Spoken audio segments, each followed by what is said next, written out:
Good afternoon सबाइके लोपास Asian Bites चैनेले आपनादेरके स्वागत। आज आमी आपनादेरके लोटे माछ और बेगुन दिए खूब टेस्टी एक रेसिपि तैरी करे देखाबो। एर जोन्नो आमी मीडियम साइजेर लोटे माछ निये नेब और माछटाके छोटो छोटो टुकरो करे केटे नेब। और आमी एर मধ্যে जेहेतु बेगुन देब ताई आमी बेगुनगुलोकेও छोटो छोटो टुकरो करे केटे नेब।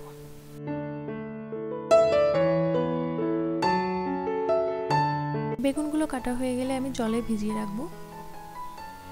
এবার একটা মশলার পেস্ট তৈরি করার জন্য আমি 8-10 টুকরো রসুন নেব, সেই সঙ্গে একটা টমেটো কেটে নেব, 1.5 চামচ জিরে আর সঙ্গে নেব পরিমাণ মতো আদা আর কয়েকটা কাঁচা লঙ্কা। মশলার পেস্ট তৈরি করে নেব। এবার আমি একটা মিডিয়াম সাইজের পেঁয়াজ ছোট ছোট টুকরো করে কেটে নেব।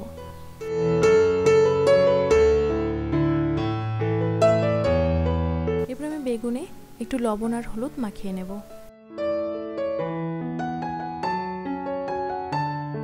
কড়াইয়ে তেল দিয়ে তেল গরম হয়ে গেলে বেগুনগুলোকে ভেজে নেব। বেগুনগুলোকে আমি গোল্ডেন করেই ভাজবো।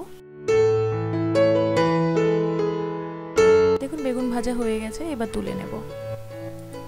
এবার ওই কড়াইয়ে তেল দিয়ে গোটা জিরে তেজপাতা ফোড়নে দিয়ে পেঁয়াজগুলো দিয়ে দেব আর পেঁয়াজটাকে আমি গোল্ডেন হওয়া পর্যন্ত ভেজে নেব। এবার বেটে রাখা মশলাটা দিয়ে দেব।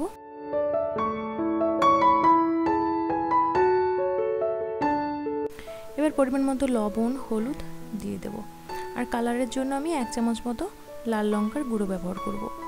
ভালো করে মশলাটা কষানো হয়ে গেলে মাছগুলোকে দিয়ে দেব। মাছগুলোকে আমি গোটা গোটাই রান্না করব।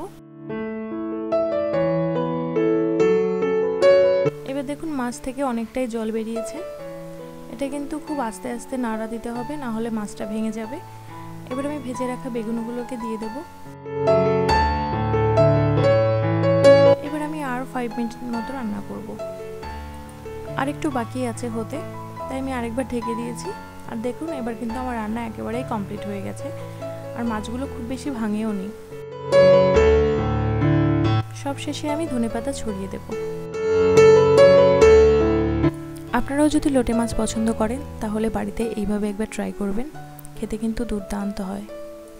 আমার রেসিপিটি যদি আপনাদের ভালো লাগে তাহলে লাইক কমেন্ট শেয়ার করবেন আর সাবস্ক্রাইব করে আমার পাশে থাকবেন। Thanks for watching.